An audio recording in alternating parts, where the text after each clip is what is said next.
सृष्टि बचपन से ही दिखने में सुंदर नहीं थी, लेकिन अमीर बाप की बेटी सृष्टि पर उसकी माँ जान छिड़कती। मेरी बेटी कितनी प्यारी है, भगवान सबको सृष्टि जैसी बेटी दे। सृष्टि धीरे धीरे बड़ी होती है। एक दिन सृष्टि की सहेली कहती है, तू दिखने में कितनी अजीब सी है, लेकिन मैं जानती हूँ हम सब में सबसे अच्छी शादी तो तेरी ही होगी। तेरे पापा अमीर जो हैं। और बता नहीं सकते यार, दहेज तो हर कोई देता है, ये क्या ज्यादा ले जाएगी अपने पति के लिए? अरे बड़े शहर में कोठी है इसके पापा की। अरे पापा की है ना, कौन सी इसकी है? इसकी होती तब तो कोई भी लड़का इससे शादी कर लेता।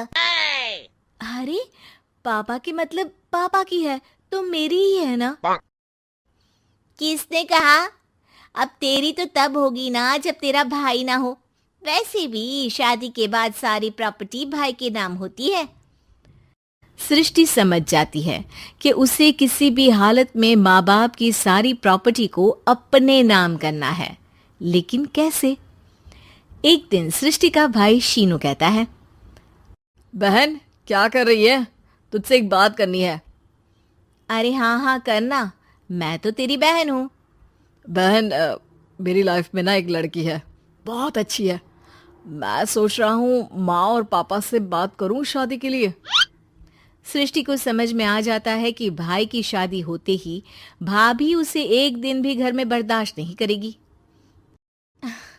क्या बात है भाई, बताना कौन है वो?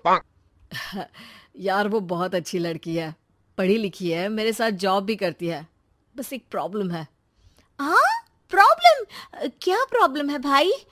यार वो शादीशुदा है, लेकिन उसके पति ने उसे सिर्फ इसलिए छोड़ दिया क्योंकि उसके माँ बाप दहेज नहीं दे पाए। सृष्टि ये सुनकर न जाने क्यों खुश हो जाती है। अरे भाई तो क्या हुआ, लड़की तुझे तो पसंद है ना? शीनू को लगता है कि बहन उसे समझ रही है। वो इस बात से अनजान होता है कि उसकी बहन की मंशा पूरा घर हड़पने की है। सृष्टि अपनी माँ से कहती है, मम्मी मुझे तो बहुत चिंता है, पता है शीनू क्या कर रहा है? अरे क्या कर रहा है, वो तो काम पर जाता है और वापस घर आता है। नहीं ना माँ, वो यही तो नहीं कर रहा, बाकी सब कर रहा है। आपको पता है उससे प्यार है, और वो भी एक शादीशुदा लड़की से। हैं? ये क्या हो गया? मैं सोसाइटी में क्या मुंह दिखाऊंगी? अरे तेरे पापा तो यही कहेंगे कि मैंने ही उसे बिगाड़ दिया है। माँ देखो, मेरी बात मानो, पापा पर भी विश्वास करने की जरूरत नहीं है। अब आप ही बताओ, पापा इतनी देर घर के बाहर रहते हैं क्यों, बोलो? अरे बेटा वो तो नौकरी करते हैं ना। तू बहुत भोली है माँ, पापा का ऑफिस तो 7 बजे खत्म हो जाता है, लेकिन देखो कितनी देर से आते हैं। अरे नहीं नहीं बेटा, ऐसी कोई बात नहीं है। सृष्टि माँ को एक औरत से बात करते पिता की फोटो दिखाती है। देखो माँ, कैसे हैं पापा? मैं ना कहती थी कि पापा सही नहीं है। मैं तेरे पापा से बात करूंगी, दे फोटो मुझे। ओ माँ, वो तो डिलीट हो गई। लेकिन चल, तूने तो देख लिया ना, पापा से बाद में बात कर लेना, और हाँ मेरा नाम बिल्कुल मत लेना। हाँ माँ। अब क्या था, सृष्टि के माँ और पिता के बीच झगड़ा होना शुरू हो जाता है। सृष्टि के मन में क्या चल रहा था कोई नहीं जानता था। एक दिन, माँ सृष्टि के लिए एक लड़का देखा है, वो लोग शाम को उसे देखने आने वाले हैं। और हाँ माँ, एक खुशखबरी, मैं और पापा मिलकर एक नया बिजनेस ट्राई कर रहे हैं। शाम को लड़का आता है, सांवले रंग का। सृष्टि को तो बिल्कुल भी पसंद नहीं आता। लड़की की माँ कहती है, लड़की का चेहरा तो कोई खास नहीं, लेकिन अगर मेरे बेटे को आप लोग सेटल कर दें तो मैं उसकी शादी आपकी बेटी से करवा दूं। सृष्टि को लड़का बिल्कुल पसंद नहीं था। उसे भाई पर गुस्सा आ जाता है। लड़के वालों के जाने के बाद कहती है, माँ देखा शीनू मेरे लिए कैसा लड़का लेकर आया, न दिखाने लायक न सुनने लायक, सेटल भी नहीं, वो भी हम करे। अरे माँ, मैं जानती हूँ ये मेरी शादी किसी भी घर में क्यों करवाना चाहता है। अरे कैसी बात कर रही है बहन? तूने तो देखा ना, लड़के को मैंने ही मना कर दिया तुझसे शादी के लिए। जिसने लड़का बताया था उसने उसकी बहुत तारीफ की थी। बात आई गई हो जाती है, लेकिन सृष्टि का मन शांत नहीं होता। क्या करूं, कुछ समझ में नहीं आ रहा। मेरी शादी हो गई तो ये लोग पूरी प्रॉपर्टी शीनू के नाम कर देंगे, मेरे हाथ तो कुछ लगेगा ही नहीं। तभी सृष्टि को आइडिया आता है। वो किसी वकील को फोन करती है।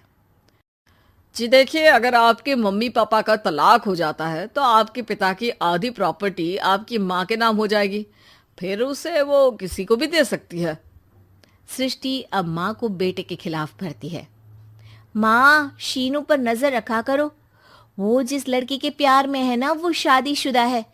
यहाँ आएगी, सारा पैसा रुपया जमीन जायदाद सब हड़प लेगी। पापा का भी हाल तुमसे छुपा नहीं है।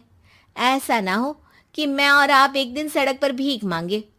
हे भगवान, मैं तो जीते जी मर जाऊंगी अगर ऐसा हो गया तो। ऐसा हो गया नहीं माँ, ऐसा ही होगा। अभी समय है, आगे का सोच लो। मैं तो कहती हूँ पापा से आधी प्रॉपर्टी लेकर अलग हो जाओ। पापा की आधी प्रॉपर्टी भी हम लोगों को अगर मिल जाती है ना तो अगले 7 जन्म सफल समझो। बेचारी माँ बेटी के कहने पर पति से तलाक लेकर अलग हो जाती है। सृष्टि अब पैसों से गाड़ी और अपने दूसरे महंगे शौक पूरे करने लगी। उसके दोस्त भी उसके पैसे इस्तेमाल करते। सृष्टि, कल तुम कहाँ थी? मैं सारा दिन घर पर अकेली थी। तो मैं क्या करूं? मैंने ठेका तो नहीं लिया है ना तुम्हें संभालने का। माँ को सृष्टि से ये उम्मीद नहीं थी। वो बैठकर रोने लगती है। वहीं उसका पति यानी कि सृष्टि के पिता आ जाते हैं। मैं जानता था कि तुम्हारा यही हाल होगा, तो आपने मुझे रोका क्यों नहीं? मैं रोकता तो तुम रुकती क्या? सृष्टि के कहने पर तुमने मुझ पर अपने बेटे पर शक किया, लेकिन तुम ये भूल गई कि कैसे हम दोनों ने मिलकर जीवन में इतना सब खड़ा किया।